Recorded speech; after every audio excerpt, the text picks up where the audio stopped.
When it comes to the German-Soviet War in 1941, we often hear about the T-34 shock that German troops experienced.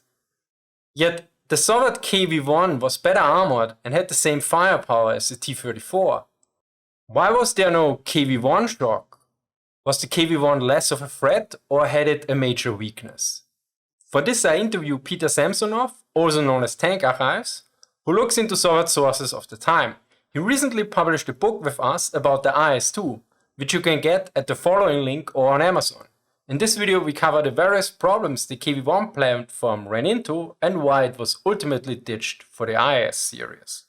When it comes to the Eastern Front, basically for the Germans, the T-34 was a threat, but the KV-1 was actually more of a threat. And a while ago I talked with the director of the Panzermuseum Munster, and he actually noted that in some cases the T-34 might have been overestimated because the German veterans mixed up the KV-1 with the T-34, and quite ironically I looked in a Panzer Division history, I don't know which one, many years ago, and there was this was done post-war, and there was a picture of a destroyed KV-1 in there, and there was literally the caption was T-34.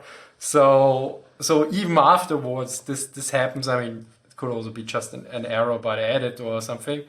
But so what were the KV-1 was a strong heavy tank, but what were the main weaknesses of the KV-1? So to your earlier comment, I think it's just the T-34's fame. I've seen MS-1s, dug in MS-1s as bunkers, labeled them T-34, and Valentine's labeled T-34. So I think everything is a T-34. Everything, everything is a Tiger. Pretty much. The guy, shooting a gun out of a tin can is a T-34. But the KV-1. So the KV-1's weaknesses chiefly revolve around its weight, which ends up being its lack of modernization ability, low mobility, inability to expand its firepower, thicken its armor by the time that German high velocity 75mm and higher velocity 88mm guns come about. So I do cover this in my IS-2 book in a little bit of detail, but the KV-1 U0, well, by that point it was just called KV. The U0, the first pilot tank, it was designed to weigh 40 tons.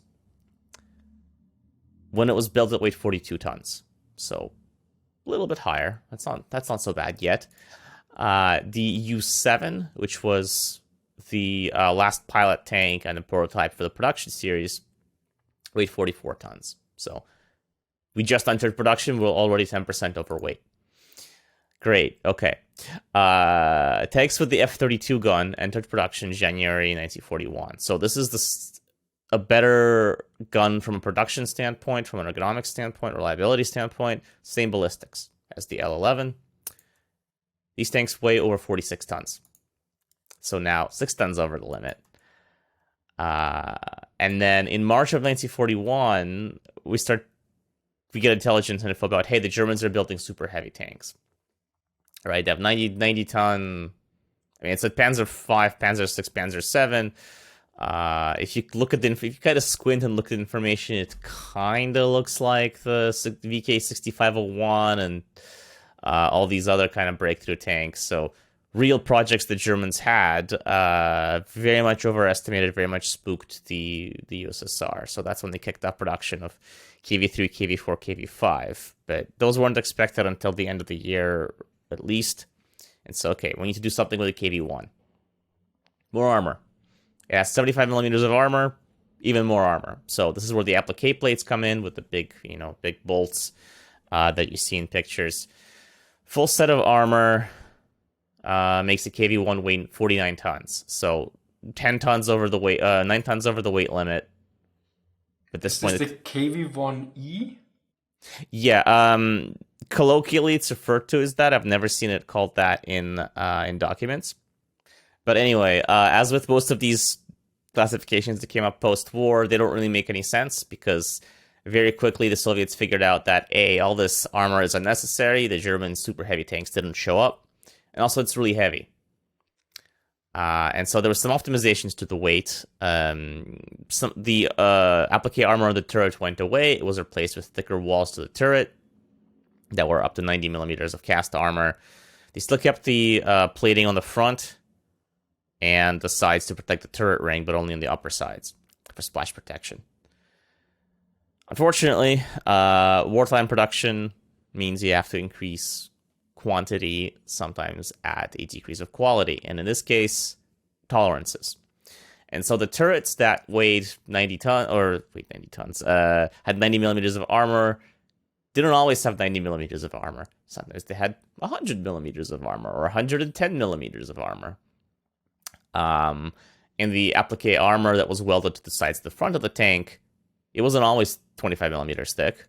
Sometimes it was whatever, just armor they had lying around. I've seen instances where they would actually take scraps of armor that were cut off to make the main hull of the tank and just weld it onto the side or onto the front. So now you have 75 millimeter thick applique plates. You have this KV-1 with up to 150 millimeters of side armor. And this, of course, monstrosity is driving around at a considerable increased weight. So tanks being shipped out by the end of 1941 weighed over 50 tons. Sometimes, 51, 52 tons. So now you have the KV-1 has reached the point where it's matched weight with the KV-2.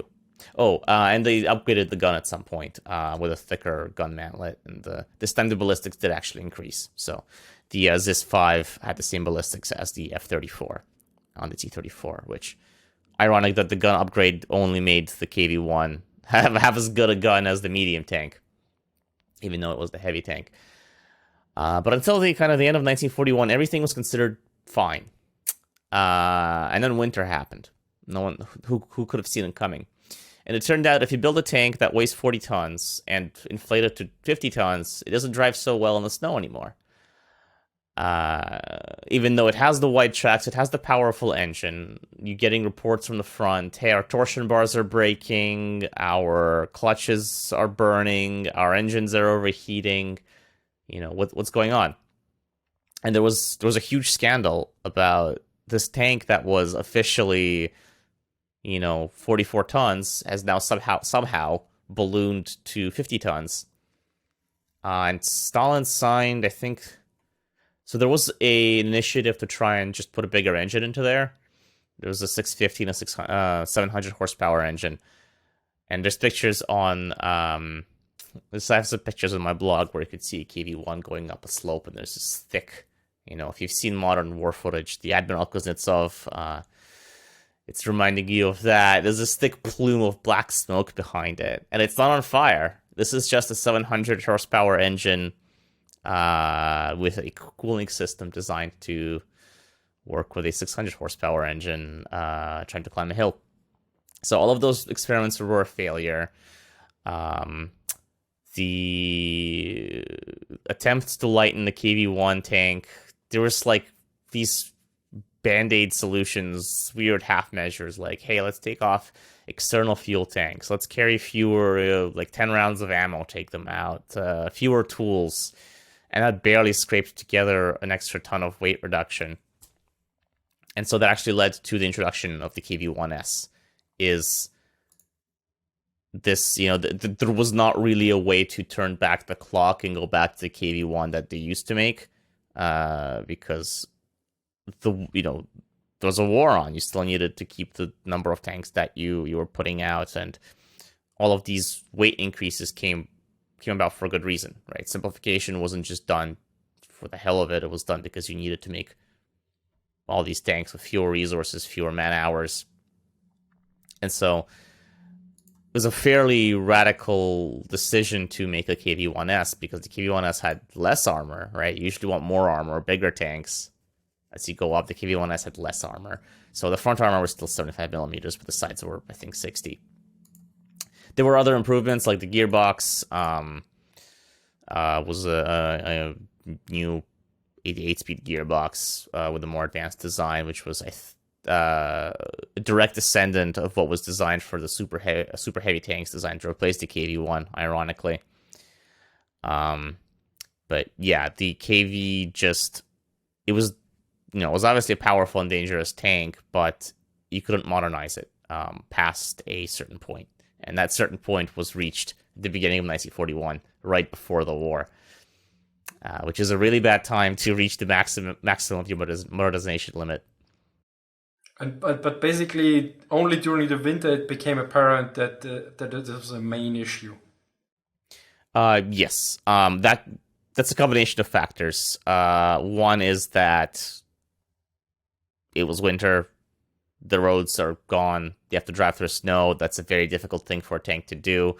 Basically, only the T-34 and the KV-1 could drive in deep snow. At that point, none of the other tanks could.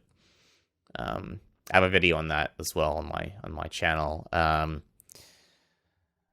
then there's a transcript of a phone call between Stalin and Saltzman where Stalin says, "Hey, the T-34 floats like a swallow. It flies above the snow, and the KV-1 just sinks through it. Like, what's going on?" All right, the KV-1 has a more powerful engine. Theoretically, it's supposed to perform better in snow, but it actually doesn't. And the other thing is the tanks were living longer. So if you have a KV-1 in July of 1941, you drive it into battle, you get dive bombed or something, or outflanked, you get more likely. Outflanked. Dive bombers hit very few tanks. You get sent out with no reconnaissance, no infantry support. It gets abandoned.